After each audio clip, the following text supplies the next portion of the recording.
Bismillahirrahmanirrahim. Assalamualaikum warahmatullahi wabarakatuh. Rabbi shrah li sadri wa yassir li amri wahlul 'uqdatam min lisani yafqahu qawli. Allahumma shalli wa sallim wa barik ala Muhammad wa ala alihi wa ashabihi ajmain, amma ba'du. Anak-anak sekalian yang dimuliakan oleh Allah Subhanahu wa taala, insyaallah pada pagi hari ini kita akan melanjutkan pembelajaran kita pendidikan agama Islam khusus untuk kelas 7 ya, pendidikan agama Islam dan budi pekerti khusus untuk kelas 7. Insya Allah coba kita bersyukur pada Allah Subhanahu wa taala atas nikmat yang diberikan kepada kita. Salawat dan salam semoga tercurahkan kepada baginda Rasul Muhammad sallallahu alaihi wasallam. Mudah-mudahan teman-teman semuanya, anak-anak sekalian, dalam keadaan sehat walafiat di tengah kondisi yang belum memungkinkan kita untuk melakukan perkuliahan secara offline. Sebelum pembelajaran secara offline, mudah-mudahan ini akan menjadi semangat buat kita semuanya dalam melaksanakan aktivitas. Anak sekalian, coba buka bab 11. Ya, bab 11 itu tentang hijrah ke Madinah, sebuah kisah yang membanggakan. Ada beberapa hal yang akan kita bicarakan di sini. Yang pertama adalah perjuangan Nabi Muhammad sallallahu alaihi wasallam di Madinah. Kemudian memahami ya kronologi peristiwa hijrahnya Rasulullah sallallahu alaihi wasallam.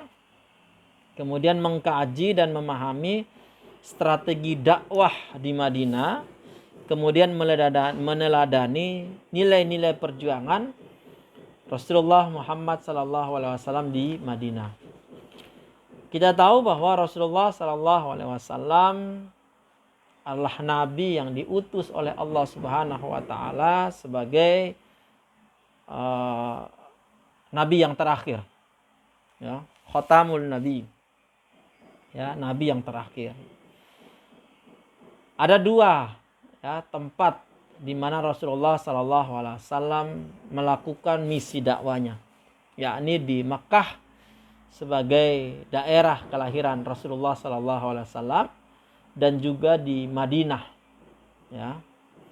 Nah, Rasulullah Sallallahu Alaihi Wasallam mengawali dakwahnya itu di Mekah Al-Mukarramah, ya, yakni dakwah dengan secara sembunyi-sembunyi.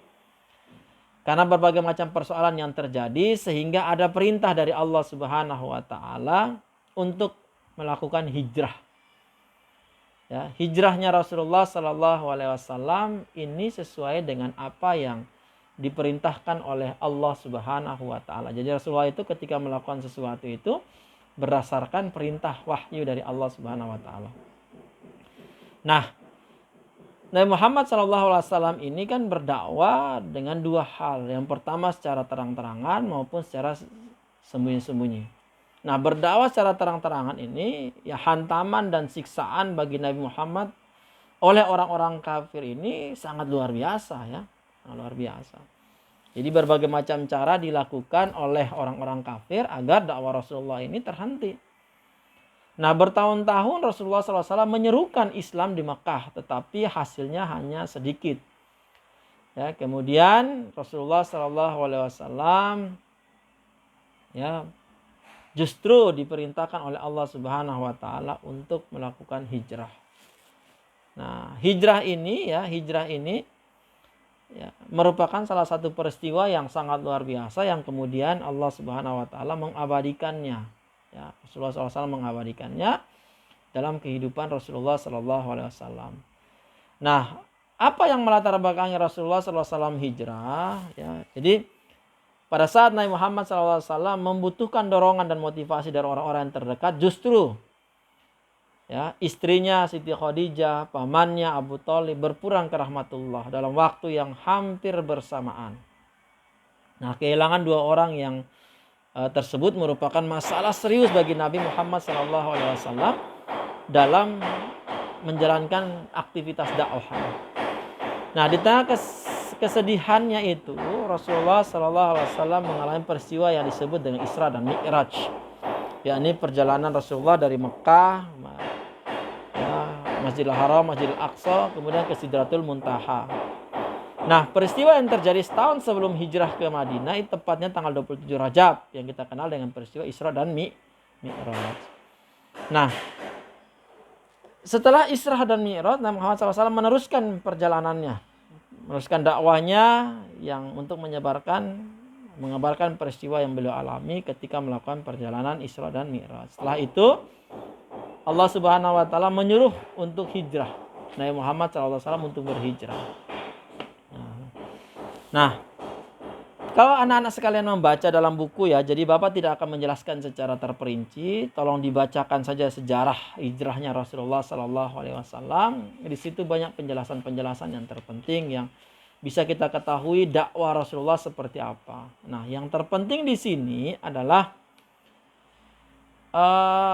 Rasulullah SAW ini adalah tokoh ya, yang membawa sebuah pengaruh besar. Ya. Ya. Kita tahu bahwa hijrah itu diartikan sebagai perpindahan Rasulullah SAW beserta para sahabatnya dari kota Mekah ke Madinah. Nah, cara meneladani Rasulullah SAW adalah memahami bagaimana beliau bisa menyatukan penduduk di Mekah, ya, di Madinah dengan berbagai macam cara, ya, membuat suatu kebijakan di mana seluruh kelompok tidak ada yang tersinggung dan tersakiti. Jadi Bapak sudah langsung ya. Jadi nanti kalau untuk sejarahnya, anak-anak bisa langsung baca saja di buku sejarahnya biar lebih paham gitu ya. Nanti kalau ada pertanyaan nanti bisa dicek ya, pertanyaannya bisa tulis ya, bisa disampaikan. Nah, apa yang menyebabkan Rasulullah SAW hijrah? Yang pertama karena atas perintah Allah Subhanahu Wa Taala, itu sudah pasti ya, karena Rasulullah itu kan semuanya diatur hidupnya oleh Allah Subhanahu Wa Taala. Kemudian yang kedua karena serangan kafir Quraisy Mekah yang semakin meningkat, sehingga Allah menyuruh Rasulullah untuk segera berhijrah. Nah, kemudian yang ketiga ada karena adanya harapan baru untuk mengembangkan Islam di Madinah. Jadi memang sesuatu yang sudah diperintahkan oleh Allah, pasti Allah juga sudah menyiapkan apa yang terbaik bagi Rasulullah SAW. Nah, kita mengenal di sana itu ada namanya kaum muhajirin. Ya. Kaum muhajirin itu adalah orang-orang Mekah yang hijrah bersama Rasulullah. Ya. Kemudian di sana itu ada namanya orang Ansor. Ansor itu adalah orang-orang Madinah yang menyambut kedatangan kaum muhajirin. Bayangkan Rasulullah mampu mempersatukan antara kaum muhajirin dan kaum Ansor. Apa yang dilakukan oleh Rasulullah SAW ketika di Madinah? Yang pertama adalah membangun masjid. Jadi bangunan pertama yang dibangun oleh Rasulullah adalah bangunan masjid. Kemudian Rasulullah mempersaudarakan antara kaum muhajirin dan kaum Ansor. Kemudian Rasulullah membuat perjanjian dengan penduduk Madinah. Itulah yang kita sebut dengan piagam Madinah. Nah, perjuangan Rasulullah SAW di Madinah dalam rangka mempersatukan umat Islam dengan penuh, ya, umat Islam dengan umat yang lainnya.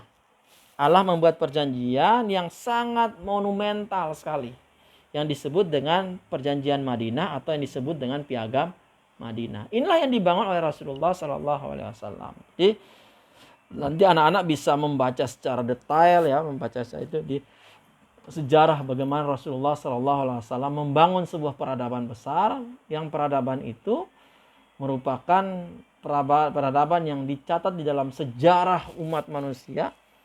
Ya, tokoh yang bisa mempersatukan antara kaum Ansor dan kaum Muhajirin, dan juga tokoh yang bisa merubah ya peradaban-peradaban orang kafir Quraisy jahiliyah waktu itu, ya, yang dengan berbagai macam cara mereka lakukan untuk menghentikan dakwah Rasulullah SAW, namun tidak mampu melakukan itu karena Rasulullah SAW memiliki keyakinan bahwa Allah Subhanahu Wa Taala menolong beliau.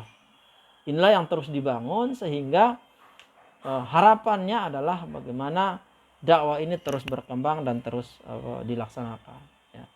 Ya, saya kira mungkin anak nanti lebih jelasnya bisa dibaca ya, bisa dibaca di dalam buku ini. Nanti kalau ada pertanyaan dan yang lain-lainnya bisa sampaikan kepada Bapak, dan juga Bapak berharap tetap anak-anak jaga kesehatan ya, ingat protokol kesehatan. Ya, jangan lupa jaga imun dan aman. Kemudian jangan lupa pakai masker, jaga jarak, cuci tangan, ya, menghindari kerumunan-kerumunan, dan tetap istiqomah dalam beribadah kepada Allah Subhanahu Wa Taala. dan yakinkan bahwa Allah akan mengangkat segala macam penyakit dari dunia ini apabila kita mau ya melaksanakan apa yang diperintahkan oleh Allah dan istiqomah dalam menjalankan ibadah kepada Allah Subhanahu wa taala. Terima kasih, mungkin itu saja yang bisa Bapak sampaikan. Demikian, mohon maaf ya. Salam buat keluarga, tetap semangat, tetap jaga kesehatan. Assalamualaikum warahmatullahi wabarakatuh.